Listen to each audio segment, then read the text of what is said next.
오늘 구약의 율법과 제단에 관한 법을 우리가 살펴봅니다.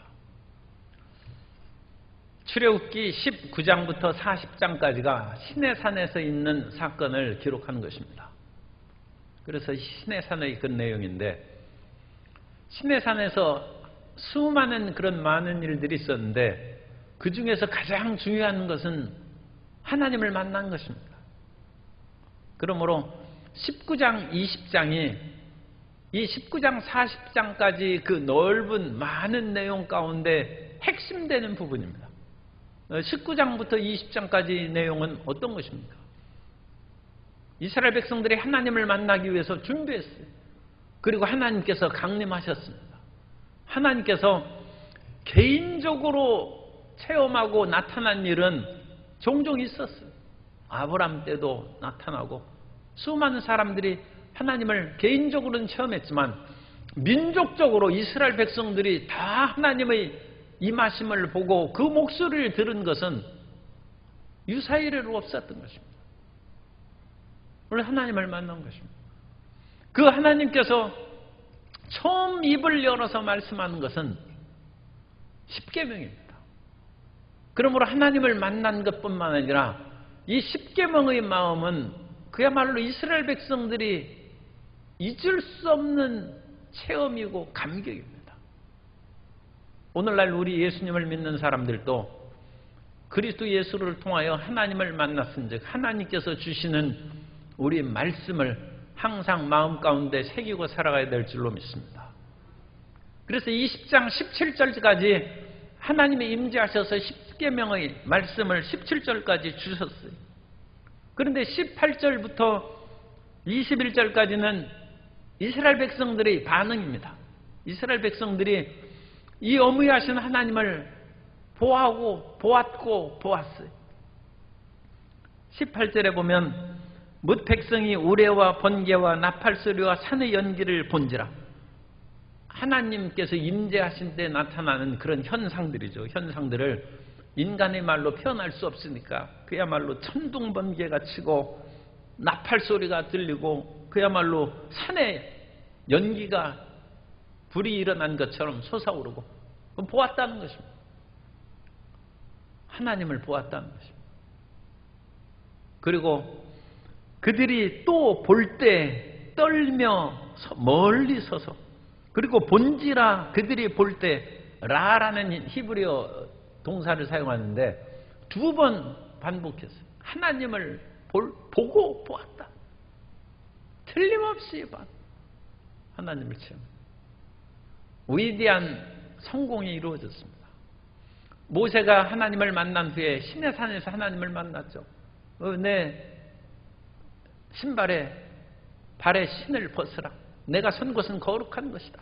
그러면서 하나님께서는 그 이름 야훼 이름을 모세에게 가르쳐 주셨어요. 그리고 그 야훼 이름으로 내 백성을 애굽의 노예에서 이끌어내라고 했습니다.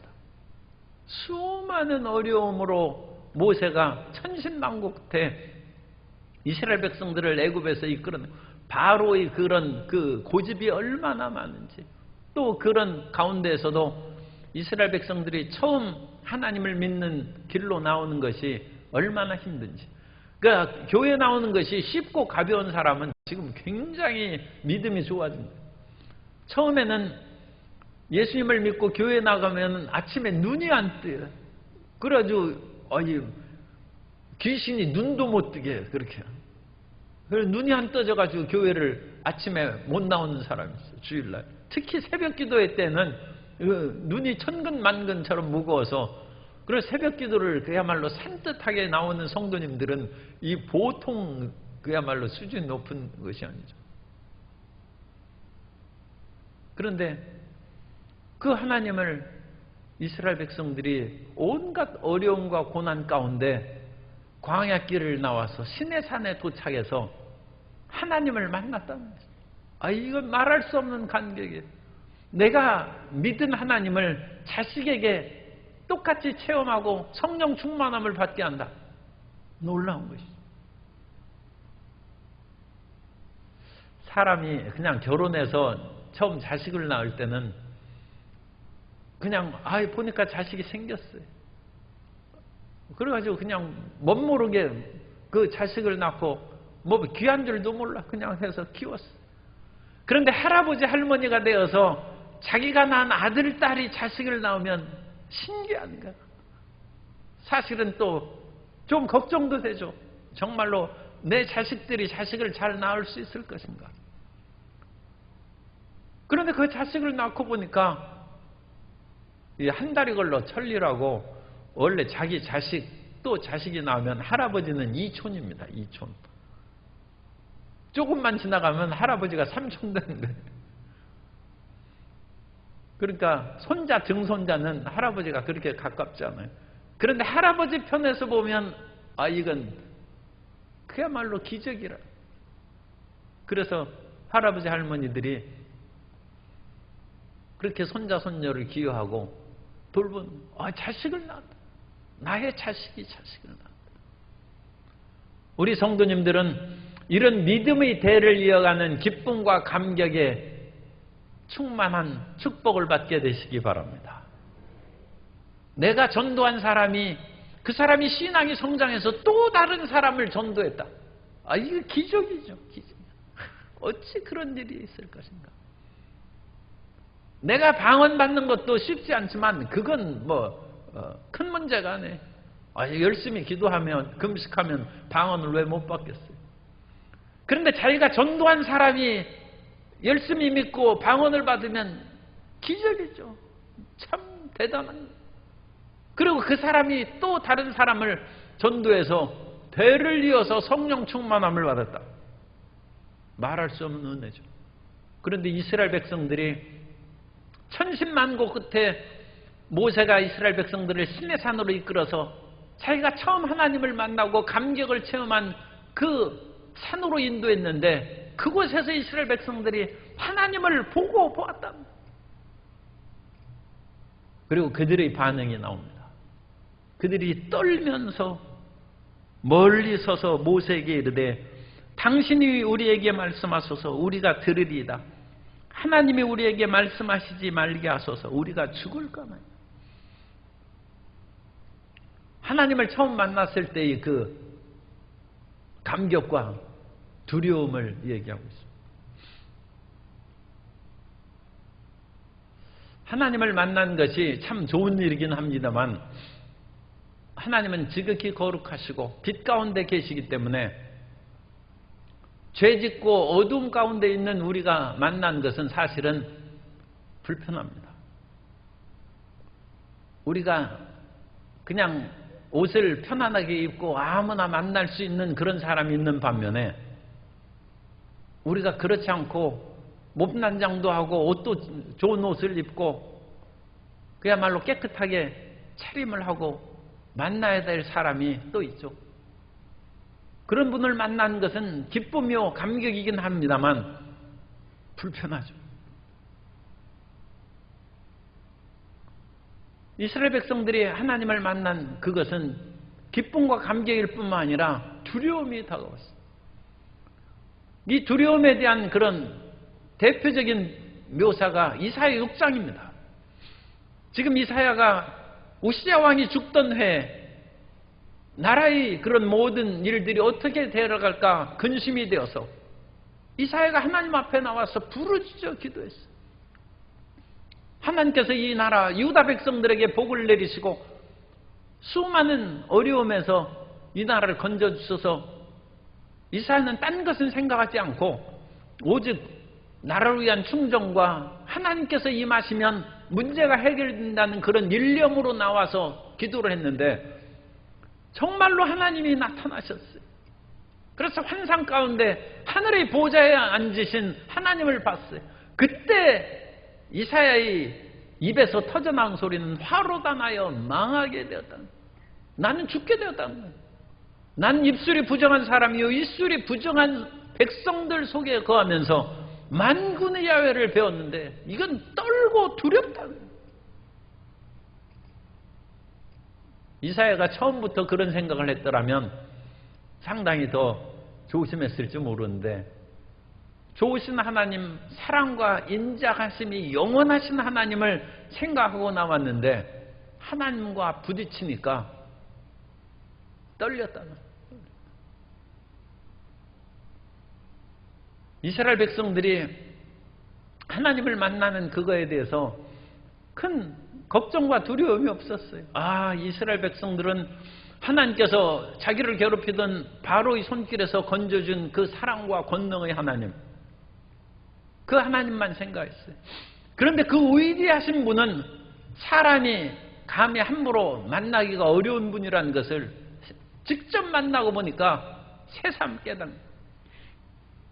그래서 그들이 떨면서 들어요. 그러나 떨리는 것도 싫어서 떨리는 그것이 아니라 좋으면서 떨리는 것이에요. 왕을 보면 두렵고 떨리지만 왕을 보는 것은 좋은 것이죠. 그러면서 이스라엘 백성들은 우리가 직접 하나님을 뵙는 것이 너무 힘들고 떨리고 들어오니까 모세 당신이 중보자 역할을 해서 우리 대신 하나님을 뵙고 말씀을 우리에게 전해달라고 그와 같이 얘기를 합니다. 그래서 모세의 중보 역할이 여기에서 다시금 반복이 되고 있습니다.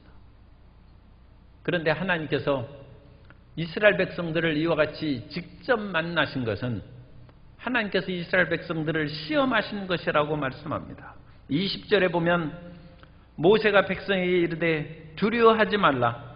하나님이 임하시면 너희를 시험하고 너희로 경외하여 범죄하지 않게 하려 하심이니라. 하나님께서 이스라엘 백성들을 죽이려고 만나신 건 아니죠. 삼손의 이 세상에 태어나기 전에 그 마노아가 이제 삼손이 태어날 것에 대한 하나님의 사자의 이야기를 듣고 그러면 저에게도 한번 나타나셔서 말씀해 주십시오 해서 하나님의 사자가 나타나서 삼손이 태어나고 삼손을 나실인으로 양육하라고 말씀합니다. 그리고 제물을 달자 제물을 태우고 하나님의 사자가 올라가죠. 정말로 하나님을 본 거예요. 하나님의 사자를 본 거예요. 그때 마노아가 하나님을 보면 죽는다는 생각이 있기 때문에 우리가 죽었다. 그런데 그 아내가 지혜로운 거죠. 하나님이 우리를 죽이시려면 뭐하러 나타나셔서 우리에게 이 말씀을 하시겠느냐. 아내가 오히려 똑똑한 거예요. 그러면서 남편 보고 떨며 두려워하지 말라는 거예요. 모세가 그 말씀입니다. 하나님께서 어무이하시고 그야말로 인간의 그런 존재하고 같이 나란히 서서 말씀을 하시고 직접 계시를 주실 그런 분이 아니에요. 우리가 그와 같은 단계에 오를 수 있는 처지가 인간에게 없어요. 그럼에도 불구하고 하나님께서 굳이 시내산에서 이 백성들에게 강림한 것은 하나님이 어떤 분이시고 얼마나 너희를 관심을 가지고 사랑하셨는지 너희가 그것을 마음에 깊이 새겨서 다시는 세상의 마음을 뺏기지 말고 자기 뜻대로 살리고 하나님의 뜻을 거스리지 말고 하나님께서 지금도 주신 십계명의 말씀을 마음에 새겨서 그 말씀대로 살아가도록 너희를 테스트하는 것이다. 그러므로 하나님을 경험한 사람의 나올 반응이 바로 그겁니다. 하나님을 진짜 만난 사람은 하나님을 두려워할 줄 알아야죠. 그래서 자기 멋대로 살아가는 그 마음을 접어버려야 됩니다. 하나님을 만나기 전에는 하나님은 사랑이시고 그러니까 내가 대충 살아도 살 수 있겠지 그렇게 생각할 수 있어요. 그야말로 하룻강아지 범 무서운 줄 모른다고 하룻강아지는 범에 대한 두려움이 없어요. 그것은 하룻강아지가 수준이 높아서 그런 것이 아니라 아무것도 모르기 때문에 그것을 범 무서운 줄로 몰라요. 그런데 그 강아지가 이웃집 조금 큰 개한테라도 한번 물려보고 그러면 자기 동네 개한테도 자기가 물려가지고 고통당하는데 호랑이는 얼마나 무서운가. 그래서 자기 몸을 조심하는 거예요. 행동을 조심하는 것이고 말을 조심하는 거예요. 하나님을 경외한 사람은 그런 경건함이 있습니다. 하나님을 진짜 체험한 사람은 경건한 사람이 된 것입니다. 교만하고 함부로 철없는 것이죠. 하늘 높은 줄 모르고 한 사람은 아직 하나님을 못 만난 거예요. 하나님의 위대하심을 부딪히지 못한 것입니다. 이스라엘 백성들이 시내산에서 하나님을 배운 후에는 두려워했다. 하나님께서 죽이시려고 그들에게 임하셨습니까? 그런 것은 아닙니다. 그들을 사랑하시고 관심을 보이시고 끝까지 믿음 가운데 살아갈 수 있도록 만나 주셨음에도 불구하고 이스라엘 백성들의 마음 가운데는 경외함이 가득했다. 두려움인데, 두려움이라고 하면 그 부정적인 생각을 할 수 있으니까 하나님에 대한 그런 존경한 마음이 있다. 그리고 이제는 하나님의 말씀을 지키며 살아야 되겠다. 다른 사람이 두렵지 않으면 자기 생각대로 살아갑니다. 그런데 자기 생각대로 살아갔다가 큰일을 당하면 윗사람의 말을 따르죠. 그래서 부모님의 말씀을 순종하고 나라의 권세에 순종하고, 그것은 부모님의 권세와 나라의 권세에 부딪혀본 사람은 권세의 두려움을 아는 것입니다. 그리고 하나님께 부딪힌 후에는 하나님의 말씀을 따라야 되겠다는 마음의 결심이 들어옵니다. 그래서 이스라엘 백성들은 당신이 우리에게 말씀하소서 우리가 들으리이다. 하나님의 말씀을 우리가 순종하겠다. 그 결단이 다가오는 것입니다. 그래서 오늘 우리가 하나님을 만난 후에 가장 중요한 특징으로 하는 것은 하나님에 대한 경외심입니다. 우리가 하나님을 만날 수 있는 형편이 못 됨에도 하나님이 우리를 만나 주셨다는 그런 경외심, 경건함이 있어야 되고, 두 번째로는 하나님 말씀을 순종하겠다는 다짐이 솟습니다. 그것이 하나님을 만난 특징입니다. 우리 성도 여러분들이 기도를 열심히 하고 성령의 충만함을 받아서 하나님의 임재를 체험한 후에 그 하나님에 대한 경외심이 충만하고 그 말씀을 지켜서 살겠다는 그 마음이 충만하게 되시기를 바랍니다. 하나님을 만났다고 해서 하나님 앞에, 심지어 어떤 사람은 그 무슨 집회를 하는데 하나님 뭐 함부로 하면 까불지 말라고 그런 말도 했다고 뭐 그런 식으로 하는데, 그건 비성경적인 하나님 만난, 성경에는 결코 그런 것은 없습니다. 아니, 하나님을 만나면 그 어미하심에 경외심이 생기고 주의 말씀을 순종하는 것입니다. 그래서 이 하나님을 만난 이스라엘 백성들은 하나님의 나타나심에 대한 반응일 뿐만 아니라 지금 출애굽기 20장 1절부터 17절까지 나오는 10계명에 대한 반응입니다. 하나님의 임재하심과 10계명에 대한 반응이 이스라엘 백성들이 떨면서 하나님 말씀을 우리가 들으리이다, 그것을 했습니다. 그리고 우리 성도님들이 이런 하나님의 체험으로 말미암아 하나님 말씀을 순종하고 하나님 말씀을 그냥 순종한다는 그것이 가장 좋은 말씀인데, 그 말씀이 너무 구체적이지 않아서 나는 하나님 말씀을 순종한다고 하면서도 자기 마음대로 사는 사람이 많이 있어요. 그래서 제가 구체적으로 말씀드립니다. 10계명 지키는 것입니다. 10계명을 지키는 것. 10계명 안 지키는 사람은 하나님 말씀 안 지키는 것입니다. 우리가 이 구체적으로, 그러니까 초등학생들을 보고는 공부 열심히 하라 그렇게 해가지고 말을 잘 이해를 못하죠. 그러니까 숙제했느냐, 숙제 다 하고 밖에 나가서 놀으라고 그러죠. 네 공부할 거 다 하고 나가서 놀으라면 나 공부 다 했어 하고 그냥 나가니까, 숙제 다 했느냐, 꼭 숙제하는 것이 그것도 공부하는 것입니다만 꼭 그런 의미는 아니죠. 숙제는 놀러 갔다 와서도 할 수 있고 그렇지만 어쨌든 자기가 해야 될 그것을 하고 나서 내 맘대로 시간을 가지라는 것인데, 우리가 하나님 말씀을 순종합니다. 그것만으로 안 된다는 거예요. 10계명 지키고 최소한 그거라도 지킨 후에 우리는 하나님 말씀을 순종했습니다. 그 말을 대답할 수 있다는 거죠. 그리고 모세는 이제 백성들은 그 경계선에서 뒤로 물러섰어요. 경계선을 돌파하면 목숨도 잃을 뿐만 아니라 이제는 경계선 안으로 들어가서 하나님을 직접 만나야 될 생각은 천리 밖으로 달아났어요. 하나님이 얼마나 어무하시고 두려우신 분인지를 이스라엘 백성들이 깨달았으니까 뒤로 물러섰어요.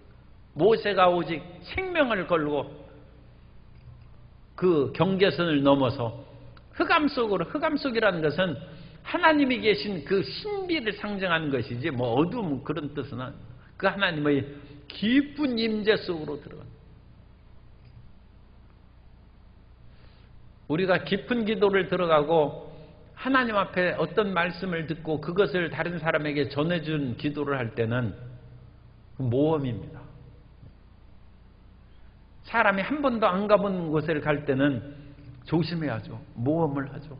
그리고 그것을 가서 거기에서 새로운 길을 열어서 다른 사람이 편하게 가기도 하고 위험한 그 길을 걸어감으로써 그 속에 과연 생명의 귀한 것이 얼마나 있는지 그걸 확인하는 것이죠. 그것을 발견한 사람은 많은 사람에게 유익을 끼칩니다. 그런 것처럼 기도의 흑암 속으로 하나님의 임재의 그런 충만한 빽빽한 곳을 말하는 그 속으로 하나님에 대한 신뢰감으로 모세처럼 들어가면 그 사람으로 인하여 가족이, 이웃이 유익을 얻는 것입니다. 기도와 영적인 세계에도 이런 모험이 있습니다. 모험이 있고 예수 그리스도의 그런 지키심과 돌보심에 대한 굳건한 믿음으로 영적 세계에 더 깊이 들어가는 하나님의 자녀들이 되시기를 바랍니다. 수많은 사람이 얕은 물가에서 찰랑대로 그러는데 깊은 바다에 들어갑니다. 깊은 바다. 그래서 하나님의 은혜 가운데 마음껏 헤엄치고 깊은 바다에 들어가고 그 하나님이 충만한 복을 받으면 수많은 사람이 영적 성장을 일으킵니다. 그래서 그런 영적 성장을 이룬 사람이 교회에 필요합니다. 소위 말하면 성자가 있어야 돼요. 성자가 있으면 모든 사람이 그 간길을 쫓아서 희망을 얻고 믿음의 반석에 설 수 있습니다. 세상과 하나님과의 그 경계선에서 찰랑거리는 물속에서 사는 것이 한때 1, 2년 살고 1, 20년 사는 것이지 우리는 나이가 들고 수십 년 믿었으면 내가 기도할 만큼 다 했다는 생각을 하지 말고 더 깊은 믿음의 속으로 하나님과의 더 깊은 교제 속으로 들어가는 마음의 결단과 기도의 능력으로 충만하게 체험받아야 될 줄로 믿습니다. 그리고 나서 단락이 끊어져요. 사실 종종 하는 말씀입니다만 20장 22절부터는 21장으로 옮겨 써야 돼요. 여기에서는 이제 다른 말씀입니다. 20장 22절부터는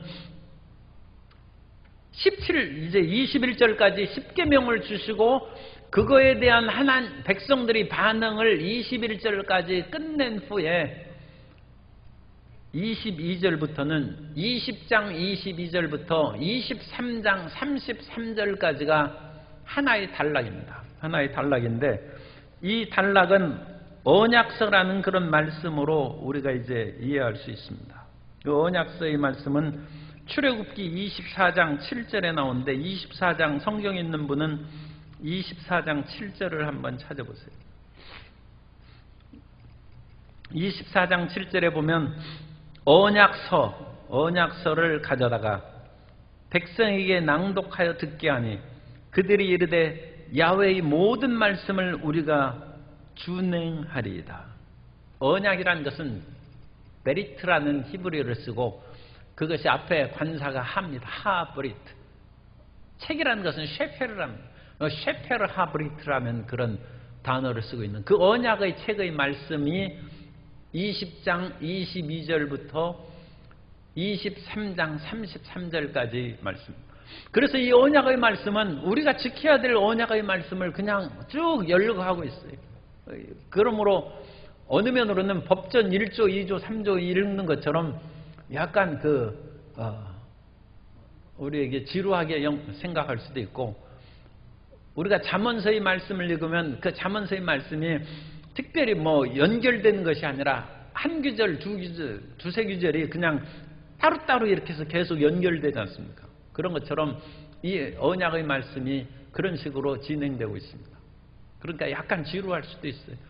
그런데 이런 그 언약의 말씀을 비롯해서 창세기부터 신명기까지 모세가 하신 그 모든 말씀들을 그것을 정리하고 구분해서 후대에 최종적으로 만든 것이 613개입니다.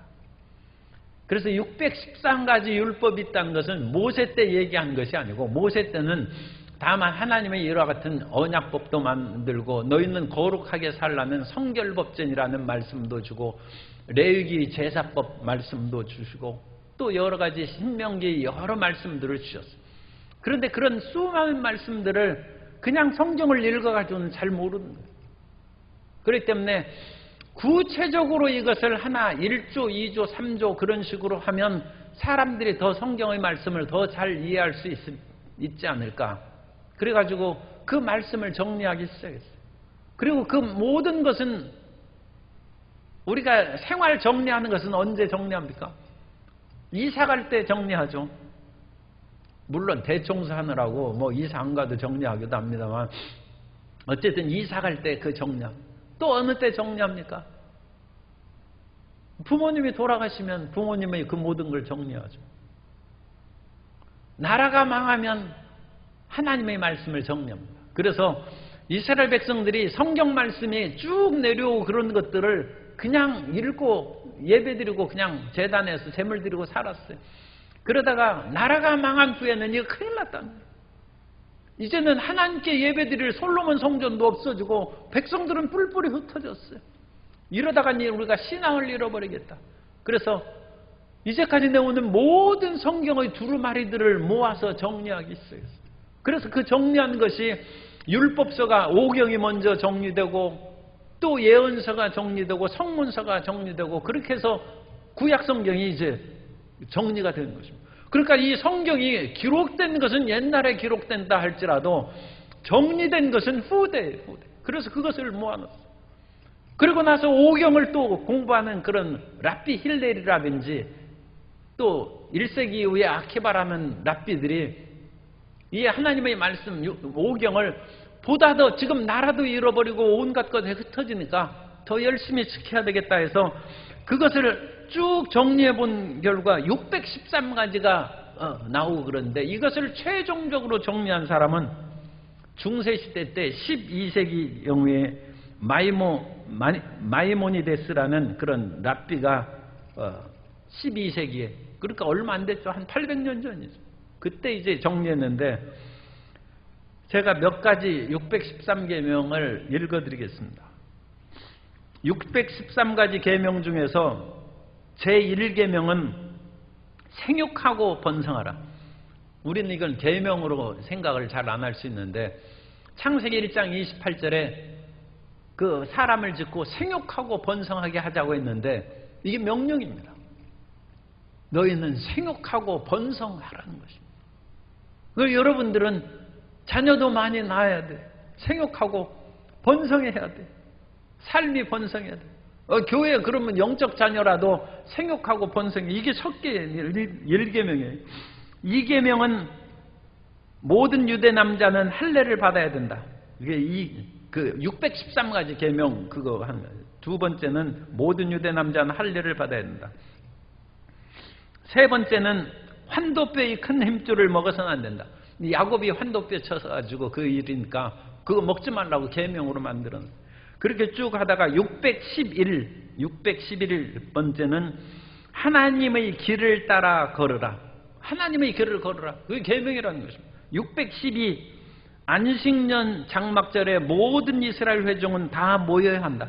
그래서 장막절에 다 하나님 전에 모이라는 것이 612번째 계명이고 613번째 계명은 토라를 써서 간직하고 있어야 됩니다. 토라 율법입니다. 율법을 써서 간직하고 있어야 됩니다. 그러니까 우리가 성경 쓰고 그러잖아요. 성경 써서 토라는 5경입니다. 최소한 5경이라도 써서 여러분들이 우리 그 필사 성경 그 책꽂이에 꽂는 그것도 만들어 줬으니까 필사 성경을 너무 괴로워하진 마시고 할 수 있는 분은 그렇게 해서 5경 써가지고 필사 성경 그거 하나 받으셔가지고 써놓으시기 바랍니다. 이게 613번째 계명이에요. 성경 쓰라는 것입니다. 성경 써서 간직하라는 것입니다.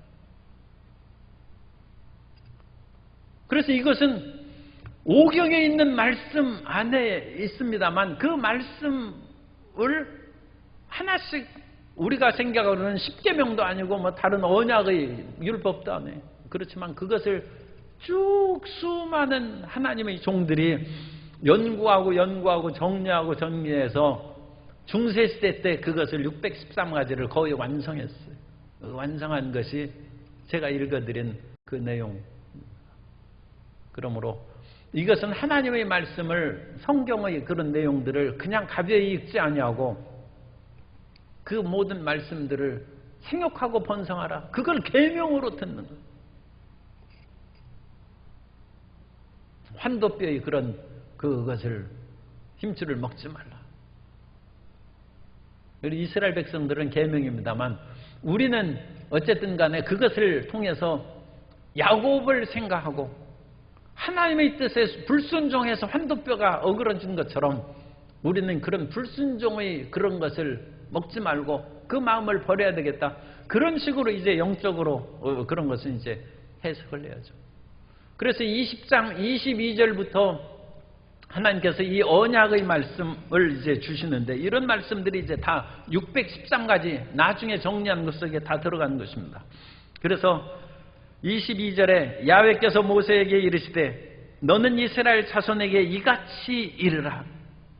내가 하늘로부터 너에게 말하는 것을 너희 스스로 보았으니 하늘로부터 말씀하는 10계명을 보았지 않습니까? 보았으니 그래서 10계명의 제1계명과 제2계명을 압축시켜서 그것을 변형시켜서 23절에 말씀합니다. 나를 비겨서 은으로나 금으로나 너희를 위하여 신상을 만들지 말고. 그래서 가장 중요한 것은 나 외에 다른 신을 잊게 말고 우상을 만들어서 그것을 섬기고 그러지 말라는 것입니다. 그리고 하나님께서는 하나님의 임재의 상징, 하나님께서 어느 곳에 계십니까? 하나님이 어디에 계십니까? 하나님은 내 마음에 계시죠. 하나님이 어디 계십니까? 또 구체적으로 물으면 뭐라고 대답하겠어요? 하나님은 교회에 계시다고 합니다. 우리가 구체적으로 그렇게 얘기할 때 하나님은 어디에나 계시고 성령으로 내 마음에 계십니다. 그래도 일반 믿지 않는 사람이나 초신자들은 잘 이해가 안 돼. 하나님을 만나고 싶으면 교회 오라고 해요. 교회. 그럼 이스라엘 백성들이 하나님을 만나고 싶으면 무엇을 찾아갑니까? 제단 앞에 나오라고. 그래서 이 제단에 대한 이야기가 여기에서 24절, 25절 이렇게 나오는 것입니다. 그래서 하나님의 임재를 상징하는 제단이요. 거기에서 하나님 앞에 제물을 드릴 때 그 제물이 연락되면 그 제물을 타는 연기가 하늘로 쭉 올라오고 연락하지 않으면 연기가 흐트러져 가지고 제물을 드리는 제사장이 눈이 매워서 제물을 드릴 수가 없어. 이건 뭔가 잘못된 제물이다. 하나님의 임재를 상징. 그래서 그 제단을 만드는 법에 대해서 토단을 쌓고 그 위에 내 양과 소로 내 번제와 화목제를 드려라. 그럼으로써 하나님께서 그 제물을 받으시고 내게 임하여 복을 주시리라. 임하여 임재를 말합니다. 그래서 하나님의 이름을 기념하는 모든 곳에서, 그래서 어느 곳에서나 하나님의 이름으로, 오늘날에는 교회에서나 또 각 처소에서나 예수 이름으로 우리가 하나님께 예배를 드릴 때 주님께서 그곳에 임하여서 복을 주시는 것입니다. 하나님이 임하여 복을 주시는 것입니다. 구약시대 사람은 번제나 화목제의 제물을 드리는데 오늘은 우리가 예수 이름으로 찬양의 열매를 드리고 또 우리가 물질로도 예배를 드리고 우리가 기쁨과 감격으로 기도하는 것이 하나님이 받으심직한 향기로운 그런 예물입니다. 구약시대는 향을 사러서 요한계시록에도 보면 향이 올라가는 것이 성도의 기도라고 했죠. 그래서 구약시대는 향을 상징했지만 우리는 다 모여서 합심해서 기도하는 그 향기로운 기도가 하늘에 상달되어서 우리의 교회를 하나님께서 복을 주시고 이 교회에 소속한 모든 성도의 삶에 복을 주시고 우리가 살아가고 있는 이 터전을 이 도시에 복을 내리시고 이 나라에 은혜를 내려 주신다는 것입니다. 왜냐하면 기도의 향이 올라가죠.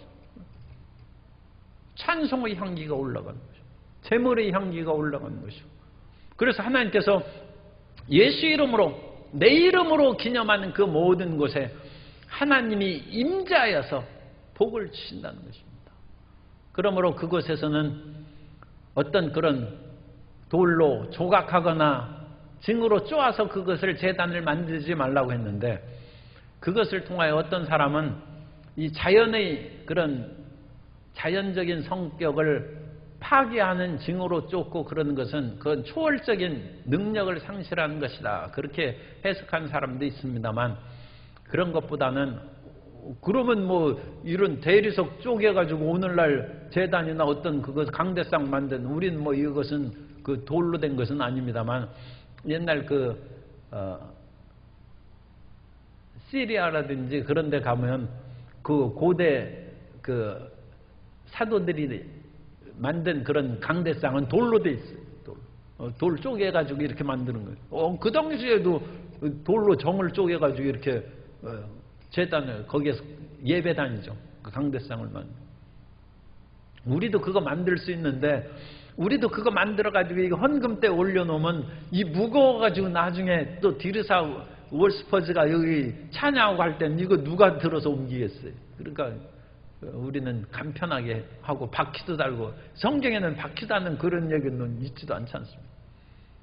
그러니까 그런 문제가 아니라 이런 정으로 쪼고 조각한 그런 것을 하지 말라는 것은 그 당시 세속화된 가나안의 그런 제단이 그렇게 되어 있어요. 그래서 너희는 그런 가나안의 우상의 제단이라든지 세속화된 그런 영향을 받지 말고 하나님 앞에 진실된 그와 같은 단을 쌓아라는 그 말씀으로 해석합니다. 그래서 오늘날 우리가 모든 이교적이거나 세상적인 양식에 휩싸이지 말고 하나님을 진실로 경외하는 그런 마음으로 하나님을 찾고 예배하면 주님께서 그곳에 임재하시고 복을 내려 주십니다. 그리고 또 고대 세계에서는 계단으로 그 바벨탑 지구라트도 계단으로 되어 있어요. 그래서 우상의 여러 제단들과 그런 것들에 계단으로 만든 양식이 많습니다. 그래서 하나님께서는 계단으로 만들지 말라는 것입니다. 그것이 26절에 너는 층계로 내 제단에 오르지 말라. 그런데 오늘날 우리가 이제 하려면 층계가 있어야 오르지 여기를 뛰어넘을 수도 없고 어떡합니까? 그렇다고 교회에 에스컬레이터 딱 설치하면 우리가 쭈르륵 그냥 올라가긴 하는데 또 그러기도 어렵죠. 그러니까 이런 것들은 세속의 문화에 너무 영향을 받아서 하나님을 섬기는 것을 세속화시키거나 오염하지 말라 그렇게 생각하고 또 그런 것을 통해서 하나님 앞에 거룩함과 성결함으로 드러나야지 그런 그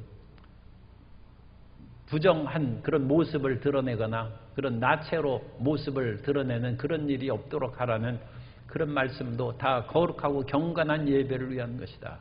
그러니까 예배 드릴 때는 성도 여러분은 최대한 아름답고 멋진 옷을 입고 화려한 옷을 입어도 괜찮은데 너무 가슴이 파인 옷을 입으면 그것은 좀 곤란하다. 자기는 시원하고 좋을 줄 몰라도 다른 사람은 신경 쓰이고 눈이 어지러워가지고 예배 드리는데 방해드리면 그게 되겠어요. 그죠? 그러니까 그런 의미로서 항상 경건하고 정숙한 그런 단정한 복장을 하면 하나님께서 기뻐하시고 성도님들에게도 덕이 될 줄로 믿습니다. 그래서 이 언약의 율법이 이제 20장 22절부터 23장 33절까지는 특별한 서로 간의 연관성 없이 계속 열거되는 그런 말씀입니다만, 그런 열거되는 말씀을 우리 마음 가운데 잘 받아들이고 지키면 그 지키는 것을 하나님께서 기억하시고 복을 내려주실 줄 믿습니다. 하나님을 만난 후에 이스라엘 백성들은 떨고 두려워했습니다. 진정 하나님을 경외하는 것입니다. 하나님을 믿는 것은 하나님을 경외하고 경건한 마음을 갖는 것이고, 하나님을 믿는다는 것은 그 말씀을 순종하는 것입니다. 하나님을 경외하고 순종하는 성도 여러분 되시기를 바랍니다.